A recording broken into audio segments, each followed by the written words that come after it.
Hi guys, I don't know if you know who I am. I'm Lord Jackal, also known as Chris, and this is Absolute Guy. Um, which is not even. It's not right, but whatever. it's actually Abzelgyte, I guess. Oh, I don't know. Like criticize me for my YouTube. You made up a name. What am I gonna do? Like you made up.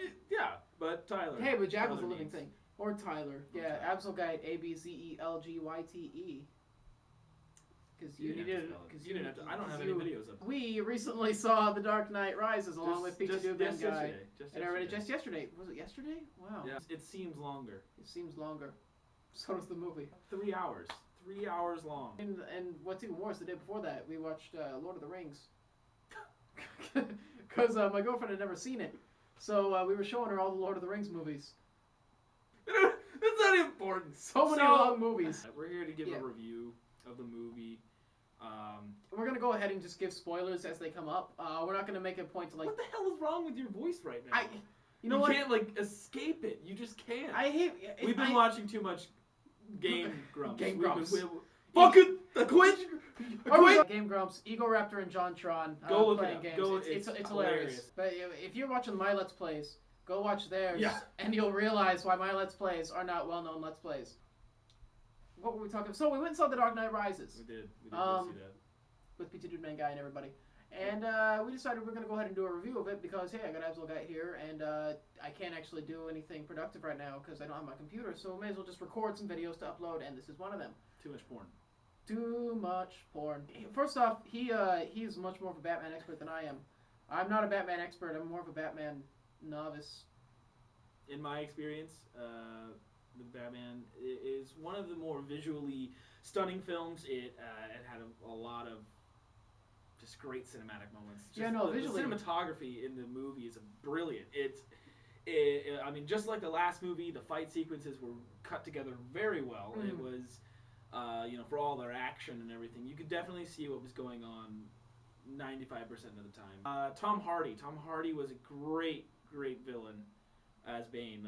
He did a great job. He had this great charisma. Like, it was all here. Like, because, all you see I wanted to sleep with Bane. Yeah, he needed to put it in me. All he's got is his eyes too. I mean, the mask covered most of his face, but I mean, those eyes were alluring. All of his reactions were all in here, and he told all of his story with that, and his voice. This is on a fan standpoint. I don't think it really affects a lot of people, but I think I didn't like his accent. It seemed at parts whenever he was talking to his troops or he was in a dialogue with somebody else, it really fit and it was cool. Anytime he had a monologue, it just felt like he was doing a Sean Connery impersonation. Like it just felt weird to have a South American character played as from the UK. Everything else about him was great. They didn't add the Venom, which is very key to the character, but they still kept so much more of the character, his intelligence, his tactical espionage, everything else about the character was really well done that I didn't really exactly miss the Venom. Like, it wasn't it wasn't essential. Yeah, I felt like the character himself was very, very intriguing, and that's what made certain things in the film actually kind of worse for me in a way, just because of what they did with Bane. I had a large problem with the ending, I guess, is mostly my issue with the movie, is just the ending, really. The ending was weak. The worst thing about it is Bane gets kind of just shrugged off after a while. They spend the whole film building up this guy, and he has be so much this power. Big badass and be like the most, he's the tumultuous villain, like he's the penultimate of the final, and then he gets shot down. Yeah, and just gets blown. You're waiting for the huge moment. You're waiting for when Batman and Bane actually fight, and when they do fight for a split. They fight a couple times, yeah. And Batman starts winning. You're like, oh yeah, I can't wait to see how Batman finishes him. He doesn't. No, he doesn't. Blows in with the bat pod cannon, and he just gets blown off, and it's just like, that was it. You didn't kill the Joker, but you could kill this guy, just whatever. Yeah, he survives. Like, you figure everything else he survived and everything. Catwoman just comes in, It's like as soon as he's like Anne Hathaway in like spandex, he's just like, all right, I quit. Yep, that's I'm done. Speaking of Catwoman, Speaking of Catwoman, Anne Hathaway was amazing. Potentially the best performance in the movie. I'm gonna have to. Sorry, can't agree with you. Just Yeah, just because I have the same argument about the Jokers. I have the same argument about the Batman. You know, every performance is different. There are some that are notably better. I didn't say she was the best Catwoman. I said best performance in the movie. Oh, sorry, but I haven't seen all the other Catwomans, so I mean, Eartha Kitt, Michelle Pfeiffer, and I would put her up there with those two. I just feel like her talents were wasted in the film. It was. I feel like the way that they used her character. Let's right. Let's be happy for a second. Let's just summarize. The acting of the movie was really solid. I even enjoyed Christian Bale for the most part. I've never actually really liked his Batman or as Bruce Wayne. It's not the voice either. Like, the voice is stupid, sure, but it's not the voice that ruins it. It's the voice just does not his make the Batman. presence. And the fact that, like, I don't know what it is, but I think the mask might be cutting off, like, his face, because it's always like this. Like, whenever he talks, he's like, whenever you want to go to me. He's, like, perpetually out of breath. I think that's what... It's just, like, he's just not... He doesn't have that cool that Batman has. He doesn't have the calm that I think Batman has. He's just always like... I'm gonna rape you later. I almost can't help but like laugh when he's in like a normal scene too, like when he's not doing anything like special action oriented. Mainly because like in the cartoons and everything, they always give Batman like the pupilless eyes because honestly, it's really intimidating to do that, and he's really threatening. When Christian Bale's just doing a scene and he's just standing around, he's got the mask covering most of his face, and then you just see his eyes with pupils just. I liked what they did with his suit. I mean, honestly, no, the costume looks great. Because that was always something that was bothersome in the other movies was that the fact that they couldn't turn. It was just. Let's talk about the story. Let's go story. How do you?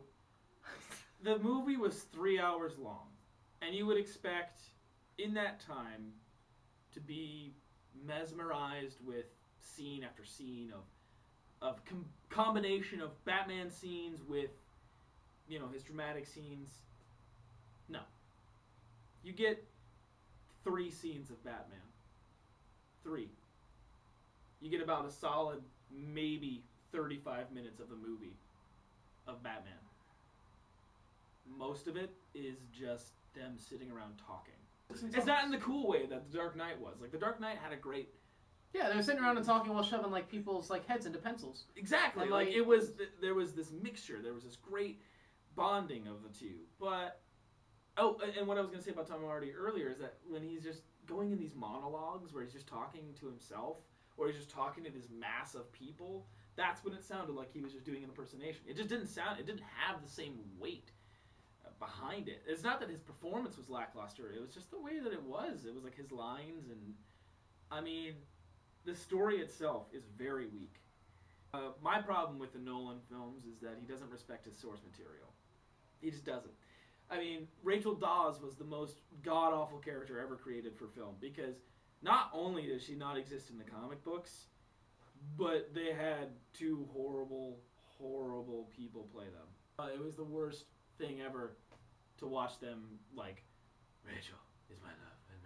And it was like scene after scene after scene. And this one, you're like, oh God, I finally escaped it. But no, you haven't escaped anything.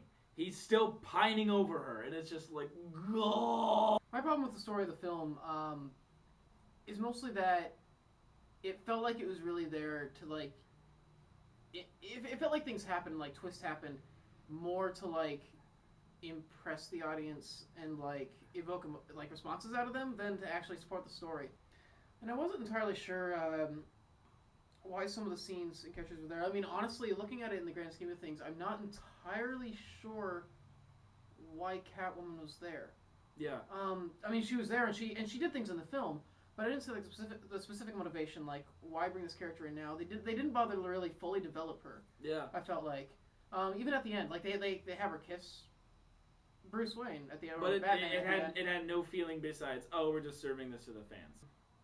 But honestly, like, we learned so little about her. No, yeah, totally. And, yeah, I felt like it was very weak. It was very weak for which trying stinks. to, like... And that's why, like, Anne Hathaway did such an amazing job with the character that I really wanted to see her get fully developed. And it felt like he was trying to do, like, bunch of different things, and he never did any of them the whole way. Yeah, it wasn't something like Um, where like it was a Spider-Man 3 where he just had too much going on and it was like, you know, he had like 4 villains and like that's the yeah. It was he had one villain, then tried to bring in another character from, you know, like Catwoman. A sort of antagonistic character. Yeah, Not really. not Not, you know, not really exactly a villain, what Catwoman but, is yeah. in typical stories, but not doing it well. And then bringing in Talia, and like that just kind of got thrown in there. And then JG, like Joseph Gordon-Levitt's character is just kind of there, like a lot. And I had a real big problem with like Joseph Gordon-Levitt, like his revelation of how he knew he was Batman. That was weak. It was so weak. Like, oh, he just recognized the pain in his eyes. Like he didn't try to figure anything out, and it happened so quickly too. Like it wasn't something where. I also really. I'm gonna stop there. Let's move on to just talking about just one thing. I hated the 8-year time skip. I didn't understand why it was done. It didn't need to happen. It just didn't need to happen. Like you don't have to put 8 years in between the events. Like why has he not been Batman for 8 years? Like why was that important? I love that it opens with them doing like a commemoration for Harvey Dent, and I'm like, why is 8 years a landmark for Harvey Dent's death? Like, I understand maybe it was like the 10th year anniversary or something. But 8 was just such a random number. Yeah, for it to be 8 years was kind of strange. It just seemed more like he was trying to tie it because, like, Batman Begins came out in 2005. Yeah. That's what I also wonder why Bruce Wayne was in such bad shape at the beginning. Yeah, that didn't get explained. If he had had 8 years, why hadn't he... Yeah, that didn't get explained why he needed a cane and his leg was bad. And it's not that it was irreversible because he reverses it over the course of the film. I'm just wondering why, if he has 8 years where he's not doing any Batman stuff, he's not going out and doing any fights or anything, why is he still needing a cane? Yeah. I mean, I understand, he doesn't need to be in tip-top shape because he's not going to go, Batmaning, but you don't want to live with a cane. But I mean, still, those didn't, ruin the movie too much for me. They're just little things. It's yeah, whatever. It's maybe nitpicking for a lot of people, but the only part of it that really bugged me to a point where it was kind of actually upset with the film was the very ending. The reason that I was upset with the very ending was I felt like what it did have going what the movie did have going for it when he made the sacrifice at the end where he took the bomb off and everything. Yeah. Then you find out, oh no, 6 months ago he patched it. He patched the ship so he didn't actually have to be in it. And so you're like, oh, so he wasn't sacrificing himself at all. Because the way Nolan wants to end it is that it's not about Bruce Wayne being Batman. It's about Batman being a legend, and it's about anybody could be Batman. It's no, not anybody could be Batman. Anybody with $10 billion that's every day. I mean, that's his goal is anybody can be Batman as his cover. That's what hides him from the world. That's what hides him from being found out, is that it could literally be anyone. But it's not it's not the legend that anybody could be Batman. It's no, it takes a certain kind of person. And I didn't like what they did with Alfred. I didn't like that he just leaves for the rest of the movie. And he's gone for the rest of the film, until the last scene. You don't see him again. He doesn't come back. He just goes, I'm sorry, Bruce, I can't be with you anymore because I don't agree with you and you're stupid, which Alfred I feel never does. I feel he did it more as a punishment for himself than a punishment on Bruce Wayne, though. I feel because of what he did, he wasn't saying that he couldn't stand to be around him anymore. He was saying, I understand that I don't really deserve to serve you anymore, I think is what he was saying.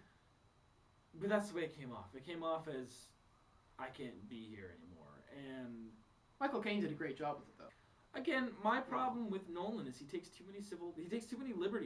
He takes too many civil liberties. I don't know why he's just he's voting and shit.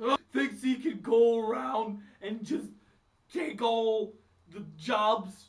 99%. That was actually my biggest agitation with the movie. Is that I was telling him this the other day. Is I hate allegory in movies, in literature, in anything. That's why I voted for Bush. I really hate it. Shut up. You're gonna have to like put words up there to say Al Gore, allegory, you know, so people. Well, now you just said that, so I don't have Yeah, to. I hate it. What it did was it was basically saying the 99% is right. You know, billionaires are stupid and people that run corporations are bad and they need to be taken down. And you know, with the last couple of films, there was at least like a saving grace moment where there was a whole bunch of that, where it was this allegory of like recent times that are going on, but also you know, talking about corruption and how corruption is like everywhere, and you have to weed it out and everything. And Batman coming up with like, you know, the excuse of, or not excuse, but like, you know, the retaliation of, but there's good in everything. It doesn't matter, and there's also corruption in everything. But that's how you battle it. Is that it's always in a flux. But with this one, it was just straight up 99% is right. And it just feels more like Christopher Nolan's crime drama 3-hour special. Oh, and I guess Batman makes a special appearance movie rather than a Batman movie. That's my problem with his films, is that what he's done is he's taken this character and has been taking him at his base core, what he is. A guy who dresses up, you know, and goes fight crime, but doesn't take into fact any of the... I mean, he even tries to take two of the best written Batman timelines, like storylines, Nightfall and No Man's Land, and tries to mix them together, which should be awesome. And it was awful. It was boring because everybody's just talking. I am all for developing story. I am all for, you know, action movies taking themselves seriously and not just being, or like, you know, action movies and superhero movies alike, taking themselves seriously, making it realistic, you know, making something dramatic, you know, make it connect with people. But not this. This was just a lot of talking, and they built up their own hype to this last battle with Bane, which was anticlimactic. It was just, they built their own hype. They're like, it's gonna be so cool, you're gonna love the ending, it's gonna be epic, he's gonna do something great. And it wasn't in the trailers. It was in the movie itself. In the movie itself, they built their own hype. That's my other problem with Nolan's writing, is that, like, several times he'll repeat himself. Like, stupid lines get repeated over and over and over and over again. They kept talking about the legend. And, like, for some reason, everybody's still confused about what the legend is. Or I guess it's Bruce Wayne. He continuously asks the same question. The legend? You mean the kid? The kid about the legend? The legend about the kid? The kid with a legend about... And the same clips get shown every time. And it's like, we know what the fuck you're talking about. You don't have to be treating us like an idiot child. Yeah, an idiot child who has a legend about him. Like, it was like, the Catwoman brings it up. She says, you know, oh, there's a storm coming. And then, like, what I can only assume is... There wasn't even any rain. There wasn't even any rain. What can I only assume is, there's a new character in the line of comics, Catwoman's got like this kind of sidekick herself. Catgirl sounds like Shut a up. stripper. And... does. But it seems like they were playing on that character. The blonde that was with Anne Hathaway's character, it seemed like that role. Who was she? That was not. That's the other thing. Is like, it seems like they put that character in there as like that reference, but they didn't actually reference it. Yeah. Catgirl never really actually got developed. Really, she just kind of showed up. She comes up in moments. a couple scenes. It would have been fine if they had just said her name, like Joseph the Gordon-Levitt. character's name. Joseph Gordon-Levitt. His character had the was weirdest awesome. thing. He would have scenes like he would have like this emotional outburst, and like you think, oh, this is really Yeah, important. There's that time where he finds out that Jim Gordon's been lying about Harvey Dent. And he's just like, oh, I can't be around you anymore. Fuck you. Yeah. I don't like you. No. 2 scenes later, he's like best friends with him again. And it feels like it was put there because they wanted to make a message about like how that lying was wrong, and like they wanted to, but they didn't actually fully develop it or actually carried it out. Well, not only that, we're supposed to believe that it takes place over like 7 months. Why not just have, you know, the events preceding, like, why not have it be like 6 months after the events of Dark Knight? You know, like, everything's still kind of getting developed, and like, or like a year even, like just a year, and that's why they're observing Harvey Dent Day. You know, it's the first day. I feel like the first time they're doing it. I feel like the reason they did an 8-year skip is because they wanted there to have been enough time for the Dent law to have taken out organized crime. Like, it could still have been like one of those laws that just goes boom, and like somehow it like maybe, and that would have added strength to it. I think if it was a shorter time span, because that gave it more of an essence of like the wrong, like the, what am I trying to say, the sort of the badness. I can't think of the word right now. The badness of the law, like how the unfairness, as Bane would put it, like the injustice of the law itself. I don't think it was a bad movie. I just feel like there was a lot of wasted potential, and that if you just trimmed it a bit, and if you just focused on like a couple themes and like really developed them and taken them all the way through, then he could have told a much tighter story. And it might just be like my personal taste because I'm pretty pretentious about writing, but and I mean coming at it from not having that much Batman knowledge. So I guess a lot of the Batman specific things didn't bother me that much, but it was just general story writing things were kind of what irritated me. And I felt like they didn't deserve to have Batman live at the end. Like, it's the end of a trilogy and everything. And if you really I felt like he had a chance to really make it an impact if Batman had sacrificed himself, but he didn't. Or even just stayed as Batman. Yeah. They had the chance to impact both ways. And it's more that he just and I guess it was going to be kind of cool that he left the orphanage, that he left his house as an orphanage.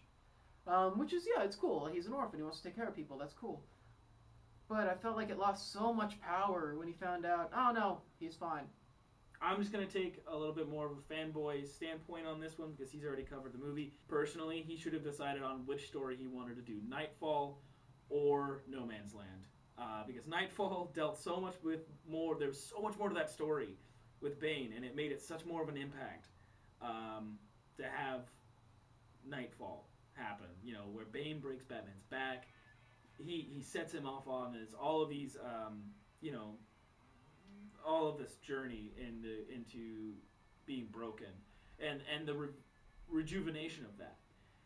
Whereas No Man's Land dealt with him really finding himself in Batman without all of his gadgets, without all of his money. He didn't have anything in No Man's Land. Like, he still had his money, but I mean, he had very little in No Man's Land. It was all post-apocalyptic in that line and in that storyline, and it was so epic. So blending them was cool, but he should have focused more on one or the other.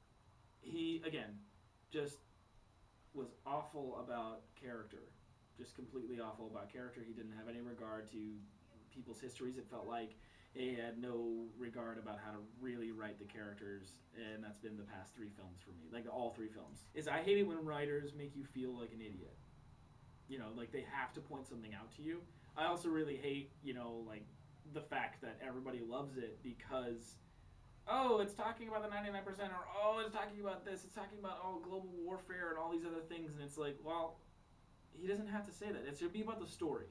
It should have been about the story. It was 3 hours where I felt like I was in a crime drama special where I got to see Batman like 3 times.